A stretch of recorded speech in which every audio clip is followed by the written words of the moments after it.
تمام پهلوهای داخلی و خارجی سیاست جمهوری تاجیکستان تحلیل کردن. بسیار رقم‌های برای تحلیل پیشنهاد کرده شدند.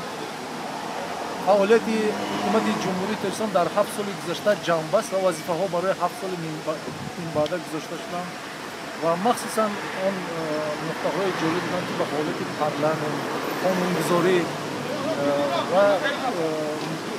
سیاست حقوقی مملکت نگرانده شده بودند. سمت‌های اساسی مبارزه با مقابل جنایتکاری نامبر کرده شدند. من فکر می‌کنم که این وظیفه در این بعد نقشه‌های مشخص تهیه کرده میشن که این نقطه‌های پیام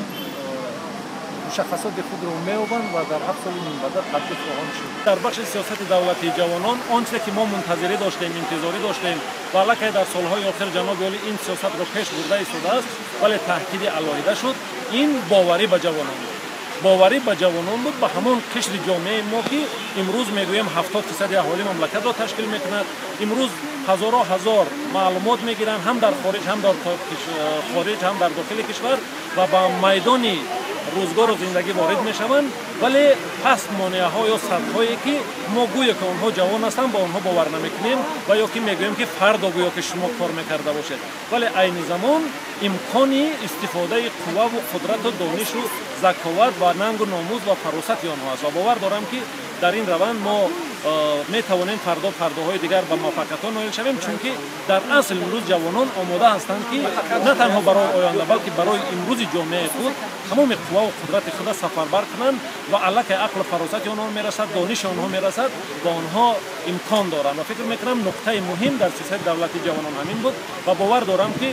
در آینده البته در این روند کارهای زیاد انجام داده میشوند. تهیه قانون درباره شهرنامه‌های بین‌المللی جمهوری تاجیکستان این از کجا برمی‌آید؟ ما می‌دانیم که سال‌های اخیر اطراف مسئله‌های این آن کنوانسیون‌های بین‌المللی، شهرنامه‌های بین‌المللی گفتگوهای زیادی می‌شود و باید ما چنین یک قانون داشته باشیم که هنگام شامل شدن به این آن سازش‌نامه بین‌المللی حتما منفعت‌های جمهوری تاجیکستان حمایه شوند و سمت‌های مهمی بیان کننده منفعت‌های جمهوری تاجیکستان که بررسی می‌شوند در وقت امضا گذاشتن یا اعضا شدن به این سازش‌نامه باید که در این قانون